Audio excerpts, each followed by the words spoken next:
Good afternoon. In compliance with Chapter 551 of the Texas Government Code, I call to order a special meeting of the Board of Trustees of the Austin Independent School District for Thursday, May 26, 2022 at 6:05 p.m. A quorum of the board are physically present at AISD Central Office to conduct this meeting. Board meetings are open to the public based on space availability to ensure social distancing and the health and safety of our community and staff. This meeting is streaming live on AISD TV and Apple TV. It's also being broadcast on cable channel 22 through Spectrum Grande and on channel 99 through AT&T UVerse.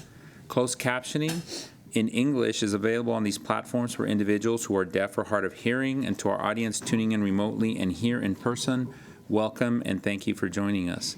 We will now move to the approval of the agenda. Secretary Singh, do you have a motion to approve the agenda? So moved. Is there a second? Second. Having a motion by Secretary Singh and a second by Trustee Anderson to approve the agenda, all those in favor, please raise your right hand. And the motion passes by all those on the dais. Trustee Ashe, please, will you please lead us in the Pledge of Allegiance and the pledge to the Texas flag? I pledge allegiance To the flag of the United States of America and to the republic for which it stands, one nation, under God, indivisible, with liberty and justice for all.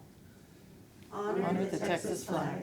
I pledge allegiance to thee, Texas, one state, under God, one and indivisible.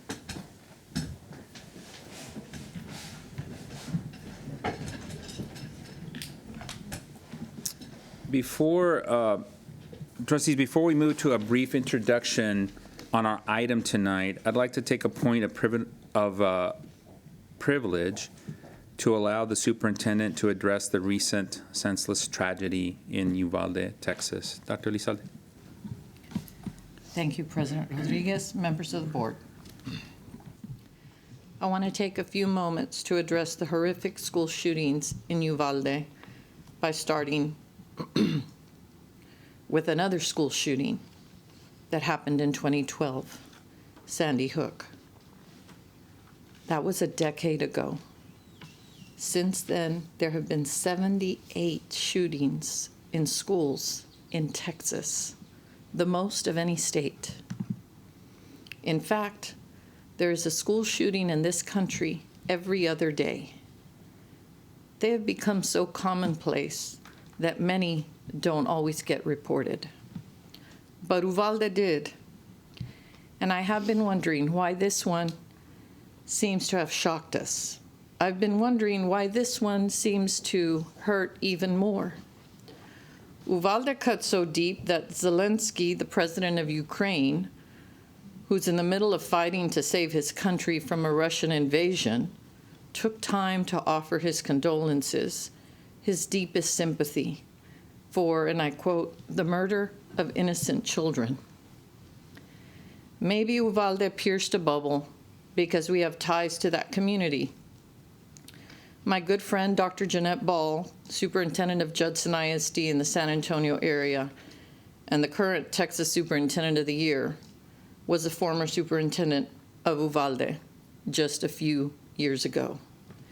Maybe it's because I too am struggling to look at pictures of the children without seeing my own son, William, when he was that age. He had just graduated from high school when Sandy Hook happened. Now he's a grown man. These children will not be able to grow up. We grieve with the families in Uvalde. We mourn their loss. And in thinking about their loss, it is absolutely natural to worry about whether that can happen here. We will continue to do whatever it takes to keep our children and staff safe. You will see more officers on patrol. We will reinforce campuses with additional presence. We will double-check our security plans. We will have enhanced security at all of our graduations. To some degree, I am somewhat reassured with tremendous guilt that what happened in Uvalde could not happen here in exactly the same way that it did there. No one can just come walking into our schools without a key card, and our police investigate every online threat. Repairs that impact security are prioritized in our district. And of course, we have our escalating protocols, unfortunately, of training for hold, secure, lockdowns, evacuate, shelter, that allow our campuses to adapt to a range of conditions. We've also spent $2 million in state grants to make the entrances to our schools bullet resistant, and $22 million from the last bond in 2017 to upgrade our alarms and cameras, as well as to make improvements even in our fire safety. But none of that solves the real problem. The mere mention of the fact that this is called the hardening of school entrances and the training for active shooters, these are all only addressing a symptom of a much bigger issue. What happened in Uvalde once again brought our worst fears to life. The CDC says that guns are now the leading cause of death among children and adolescents in the United States. To address the safety of children, we must do something about the leading killer. Because we have had a decade since Sandy Hook to come up with a good answer to that question. The class of 2022 was 8 years old when Sandy Hook happened. We're graduating them into a world in which the unthinkable has become commonplace, and the only good solutions we have produced are doors that automatically lock and bullet-resistant film on glass. I think we can do better. And I pray for the sake of those children and teachers in Uvalde that we will. Perhaps those are not stars in the sky, but rather our loved ones shining down, letting us know that they are now happy and at peace.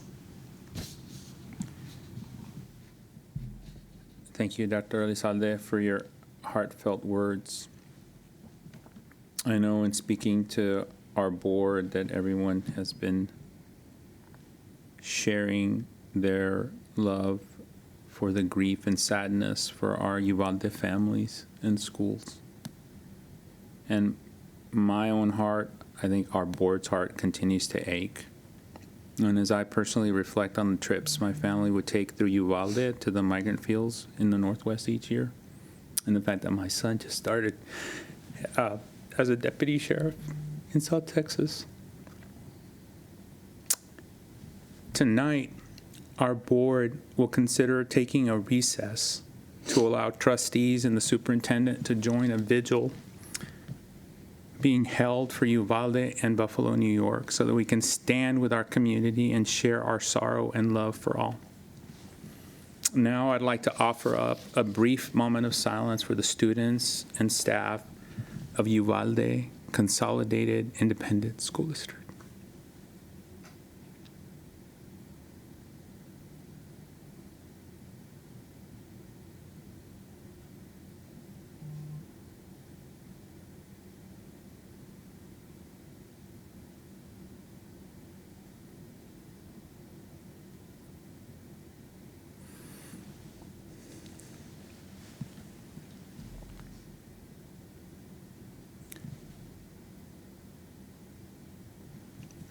Thank you, everyone.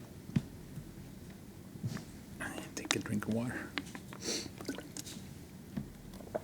Tonight is a special called meeting to provide trustees the opportunity to discuss the pending resignation of the superintendent, who last week was named the lone finalist for the superintendent of schools in Dallas ISD. Moving forward, I've asked that a standing agenda item be added to future board agendas to allow for updates on the superintendent transition, the search process, and next steps.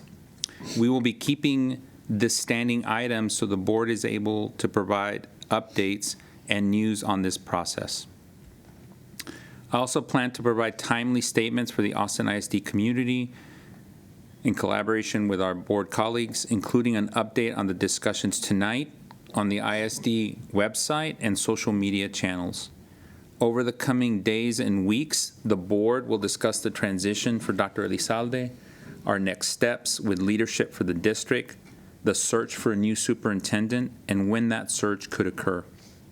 We all on this dais recognize the important work that must continue during this transition consistent with our district scorecard and strategic plan.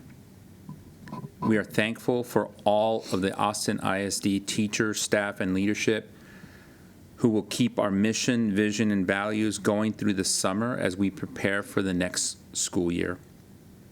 And to all of our students and teachers, we wish you congratulations on the last day of school, which is tomorrow, and a well-deserved upcoming summer.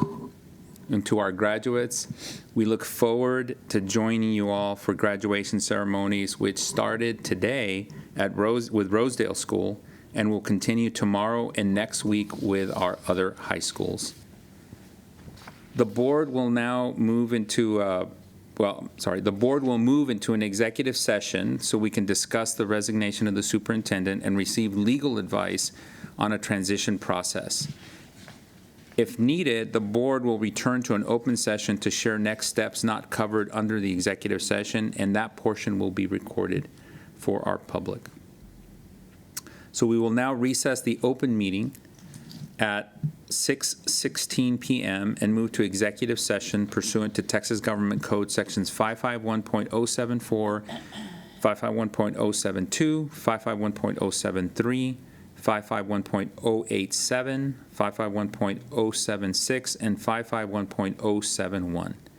For our viewers at home, this concludes our live broadcast. When we're finished with the executive session, we will briefly return to open session to potentially provide a public statement and to formally adjourn the meeting. And the adjournment will be recorded and be included in all replays of tonight's meeting. So thank you for joining us and have a good evening.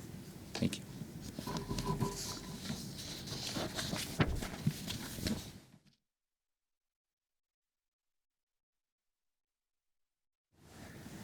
Good evening. We are reconvening in open session at 7:13 p.m.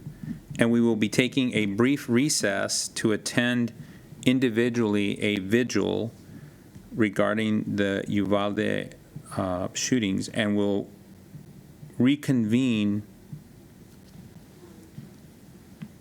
We will reconvene afterwards. So thank you. Good evening. We will now return from recess and reconvene the open meeting at 9:33 p.m. And we will now recess the open meeting at 9:33 p.m. and move to executive session pursuant to Texas Government Code Sections 551.074, 551.072, 551.073, 551.087, 551.076, and 551.071. Thank you. We will now reconvene the open meeting at 11:59 p.m. And I have a short statement to read from the Austin ISD Board of Trustees. On May 26, 2022, the Austin ISD Board of Trustees called a special meeting to discuss next steps following Superintendent Elizalde's announced resignation. Dr. Elizalde's last day will be June 30th, 2022. The entire Austin ISD family remains focused on our students, staff, and families, consistent with our mission, which is to prepare every student with the knowledge and skills to thrive in college, career, and life. The board and Dr. Elizalde are working on a transition plan. We expect to hire an interim superintendent in June 2022. After the interim superintendent is hired, the board and community will prepare for the deep work of identifying the next superintendent. Here is our initial timeline. We hope to start the informal community engagement now, post a request for proposals for a superintendent search firm in January 2023, and select and hire our next superintendent by summer of 2023.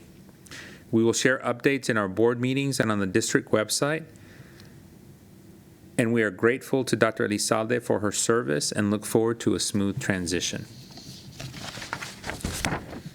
El 26 de mayo de 2022, la mesa directiva del Austin ISD tuvo una junta especial para discutir los próximos pasos a seguir después de que su anuncio la renuncia de la superintendente Elizalde.